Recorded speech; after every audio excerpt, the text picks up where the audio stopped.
Hello everyone, welcome to ixamBee. स्वागत है आप सभी का एग्जाम भी इस प्लेटफॉर्म में to make your preparation 50% faster. मेरा नाम है कैलाश तिवारी। सो स्टूडेंट्स, नाबार्ड डीडे की प्रिपरेशन से रिलेटेड एआरडी के बारे में हमने काफी सारा कुछ डिस्कशन किया। बहुत सारे स्टूडेंट्स की क्वेरी है कि सर ईएसआई को भी हम डिस्कस करें, और स्पेसिफिकली उन स्टूडेंट्स के लिए जिन्होंने ईएसआई पहले नहीं पढ़ा है। तो मैं कहूंगा कि ऐसे बहुत स्टूडेंट्स, अगर हम देखें कि जो 100% स्टूडेंट्स होते हैं उसमें से नियरली 95% स्टूडेंट्स ऐसे होंगे जिन्होंने ये पहले कभी नहीं पढ़ा होगा। ओके, ऐसा क्यों होता है? क्योंकि अगर आप देखेंगे, चाहे आप बीटेक बैकग्राउंड से हैं या फिर चाहे आप बीएससी एग्रीकल्चर हैं या फिर जनरल ग्रेजुएशन है, except for the economics. Okay, जो इकोनॉमिक्स है या फिर कुछ स्टूडेंट्स हम कह सकते हैं कि जो कॉमर्स है, कॉमर्स ग्रेजुएट्स हैं, उनके अलावा तो ये सभी स्टूडेंट्स के लिए नया ही होने वाला है। ओके, सो इसलिए ये हमेशा ध्यान रखिए कि दोस्तों, कोई चीज अगर आपके लिए डिफिकल्ट है, ये मान के चलिए कि वो बाकियों के लिए भी डिफिकल्ट है, बट आपको मेहनत उसमें अच्छी करनी है। ओके, सो आज हम ये देखेंगे कि इसमें पढ़ना क्या है, क्योंकि कई बार क्या होता है, गलत स्टार्ट की वजह से ही बहुत बार चीजें गड़बड़ हो जाती हैं। तो ईएसआई हमेशा क्या है, कैसे स्टार्ट करना है, ये जरूर ध्यान दें, है ना। ऐसे नहीं कि कुछ भी पढ़ना शुरू कर दिया, क्योंकि मैंने ये देखा है कि कुछ यूट्यूब वीडियोस में, कुछ आजकल स्टूडेंट्स भी वीडियोस बनाते हैं, कोई कुछ भी वीडियो बनाता है और कोई कुछ भी बुक्स रेफर कर देते हैं, और हमें नहीं पता कि अगर हमें सही चीज नहीं पता चलेगी तो हम कहीं ना कहीं गलत जगह ही लैंड करेंगे। तो हमें ये समझना है पहले ईएसआई कहाँ से स्टार्ट करना है। सबसे पहले हमको देखना है कि इकोनॉमिक एंड सोशल इश्यूज है, तो इस चीज को समझना है। ओके, सो कई बार क्या होता है, स्टूडेंट पूछते हैं कि सर इसके लिए कौन सी बुक्स लें। ओके, ये वाली बुक ठीक है कि ये वाली ठीक है, मैक्रो माइक्रो ये वाली। तो अभी ये सारा कुछ हम डिस्कस करने वाले हैं, टॉपिक्स क्या पढ़ने हैं और सोर्सेज क्या होने वाले हैं। तो आइए स्टार्ट करते हैं। तो आप देखिए कि इकोनॉमिक्स के अंदर अगर आप मेजरली देखेंगे तो माइक्रो इकोनॉमिक्स होती है, जिसको हम हाउस होल्ड इकोनॉमिक्स भी बोलते हैं। ओके, घर के, हम ये समझ सकते हैं कि इंडिविजुअल से रिलेटेड जो भी इकोनॉमिक्स होती है, कि जो लॉ ऑफ डिमांड है, लॉ ऑफ सप्लाई है, कैसे वो वेरी करती है, डिमांड और सप्लाई का क्या रिलेशन रहता है, कोरिलेशन रहता है, और फिर प्राइस डिटर्मिनेशन कैसे होता है, प्राइस एंड डिमांड की इलास्टिसिटी क्या है ना, सप्लाई और जो प्राइस का रेशियो है। देन कंज्यूमर चॉइस थ्योरीज हैं, जो प्रोडक्शन थ्योरी है, प्रोडक्शन कर्व होता है, प्रोडक्शन फंक्शन कर्व है, स्टेज 1 स्टेज 2 स्टेज 3। हम देखते हैं कि कहाँ पे इकोनॉमिक रहेगा जो प्रोडक्शन है किसी भी कंपनी के लिए। देन कॉस्ट स्ट्रक्चर है, मार्केट स्ट्रक्चर है, मार्केट इम्परफेक्ट मार्केट, ये सब आता है कि इन थ्योरीज है। ओके, जब आप थोड़ा और एडवांस में पढ़ेंगे तो। देन आता है मैक्रो इकोनॉमिक्स, तो ये कंट्री लेवल की बात करती है ना। माइक्रो इकोनॉमिक्स में अगर आप देखेंगे तो ये कंट्री लेवल की बात है, ये हाउस होल्ड लेवल की बात है। तो मतलब जो हमने यहाँ पे बात करी थी हम वही बात करेंगे, बट किसके लिए बात करेंगे? कंट्री के लिए बात करेंगे। पहले हमने अपने घर की बात करी, अब हम अपने देश की बात करेंगे इकोनॉमिक्स में।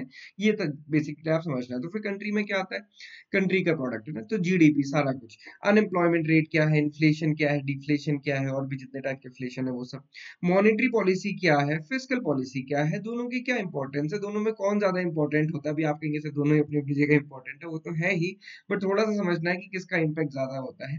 बिजनेस साइकिल्स क्या है, जो हम यहाँ पे डिमांड एंड सप्लाई बोलते हैं तो फिर हम पूरी कंट्री के लिए बोल देते हैं, तो फिर हम एग्रीगेट बोलते हैं उसको। देन बैलेंस ऑफ पेमेंट है, बैलेंस ऑफ ट्रेड है, एक्सचेंज रेट है, इकोनॉमिक ग्रोथ है, ये सब मैक्रो इकोनॉमिक्स में आता है। ओके, तो मैंने आपको ब्रॉडली बताया दोस्तों इकोनॉमिक्स में क्या आता है, क्योंकि स्टूडेंट मुझसे पूछते हैं, जब भी वो पूछते हैं कि सर हम ये बुक पढ़ लें, तो वो बुक के जो नेम बताते हैं वो जनरली माइक्रो इकोनॉमिक्स या मैक्रो इकोनॉमिक्स ही होती है, ये टॉपिक्स है। अब थोड़ा सा मैं इससे पहले कि एनालाइज करूं, एक बार हम देखते हैं कि पिछले साल क्या क्वेश्चंस आए। 2024 प्रीलिम्स में देखिए क्या क्वेश्चन आए थे। स्कीम्स से क्वेश्चन आए थे। Out of 40, 24 questions were from schemes.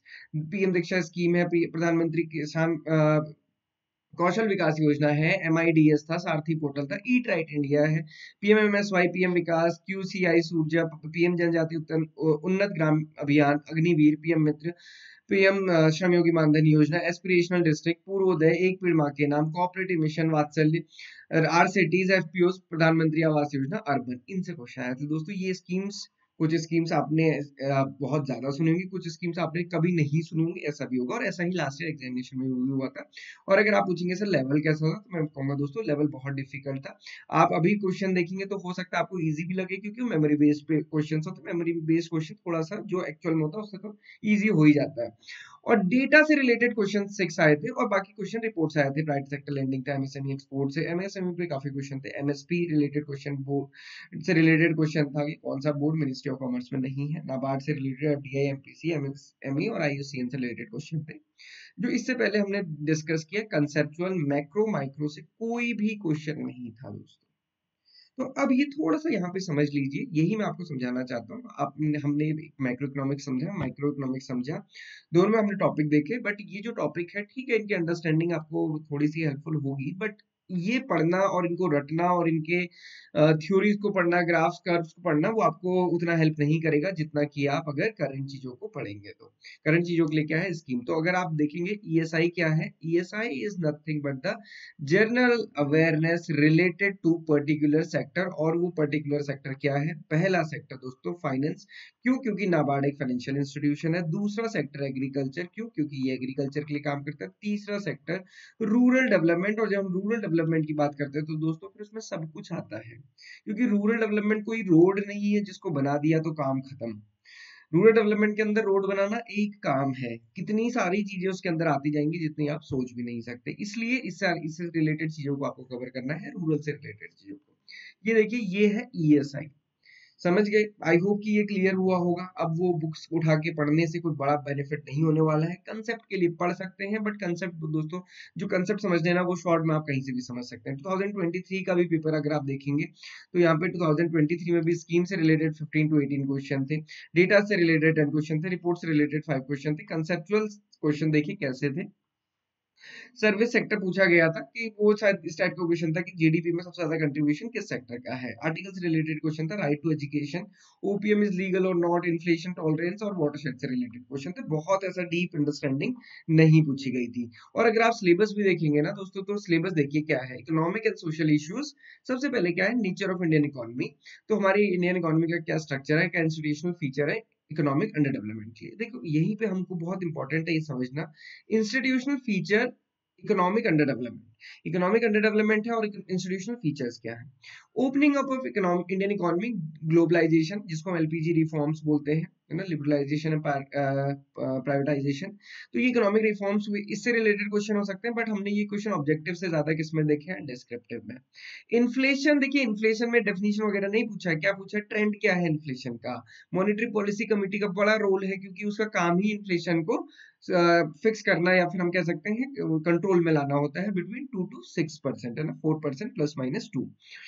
There impact on national economy and the individual income. Then फिर पॉवर्टी एलिविएशन से रिलेटेड क्या है? Employment generation. क्या अब आप समझ सकते हैं यहाँ पे rural urban measurement of poverty कैसे होगा? पॉवर्टी एलिविएशन के लिए प्रोग्राम क्या है गवर्नमेंट के? पॉपुलेशन का क्या ट्रेंड है? सेंसस पढ़ना है। एग्रीकल्चर से रिलेटेड चीजें क्या है? और देखो क्या पूछा, institutional challenges in Indian agriculture. यही क्वेश्चन 2 या 3 बार पूछ लिया गया पिछले 2-3 साल में। इंडस्ट्री से related industrial and labour policies, industrial performance, regional balance in India, India industry development, non institutional and institutional agencies in rural credit. 10 marks का डिस्क्रिप्टिव क्वेश्चन, ऑब्जेक्टिव तो आते ही है। Globalisation of economy, social infrastructure, social justice. तो यही पढ़ना है दोस्तों। यहीं पे यहाँ पे कहीं ऐसा आपको नहीं लगा होगा कि थ्योरी है। इन्फ्लेशन आपको दिखा भी होगा तो उसके ट्रेंड पूछे गए हैं। थ्योरी आपको पता है, उससे कुछ नहीं होने वाला है, आपको ट्रेंड पता होना चाहिए। ये बात वैसी हो गई कि अगर आपको पानी की प्यास लगी है तो H2O का फॉर्मूला पता करने से कुछ नहीं होने वाला, आपको पानी पीना पड़ेगा। तो सेम चीज है कि यहाँ पे इन्फ्लेशन लिखा है, बट इसकी डेफिनेशन से कुछ नहीं होने वाला है। आपको पता करना पड़ेगा कि इन्फ्लेशन कैसा चल रहा है, कैसे चलता है।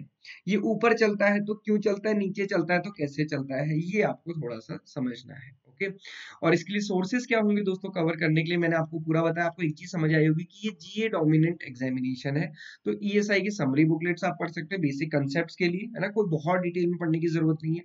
लास्ट 3 मंथ्स का एग्जामिनेशन से पहले की जनरली हम बात करते हैं, जनरल अवेयरनेस पढ़ना है, और जो करंट में अगर आप डेली पढ़ते रहेंगे तो बहुत अच्छा रहेगा। और डायनेमिकली पीआईबी और ये बैंकिंग अवेयरनेस आपको पढ़नी है। बजट और economic service, the most most most important document, schemes and report, क्योंकि आपने देखा कि मैक्सिमम क्वेश्चन यहीं से थे। ओके, सो ये आपको कवर करना है। इसके लिए आपका एग्जाम भी बहुत हेल्प करता है दोस्तों। एग्जाम में हम डेली बीपीडीए प्रोवाइड करते हैं। BPDA is the collection of current affairs, और उसमें आपका ईएसआई भी कवर होता है। आप देखेंगे यहाँ पे इस ईयर के मार्च, फरवरी, जनवरी के आपको मिल जाएंगे, फिर 2024 का ही मिल जाएगा। This is freely available for everyone. फिर जब आप मार्च पे क्लिक करेंगे तो आपको यहाँ पे वीकली करंट अफेयर्स भी दिखेंगे, देन फिर डेली करंट अफेयर्स भी दिखेंगे। तो ये सारा कुछ आपको यहाँ पे प्रोवाइड करता है। डेली आप जरूर पढ़िए, जो भी आपको एक थोड़ा सा भी टाइम मिलता है ना, रीड जरूर कीजिए। याद हो ना हो, समझ आए ना आए, उससे ज्यादा इंपॉर्टेंट है कि आपकी हैबिट उसमें बने। और प्रीवियस ईयर पेपर तो देखना ही है ही, ताकि आपको समझ आए कि कैसे क्वेश्चन आते हैं। Okay, so this is all for today. Thank you for watching this video and have a great day ahead.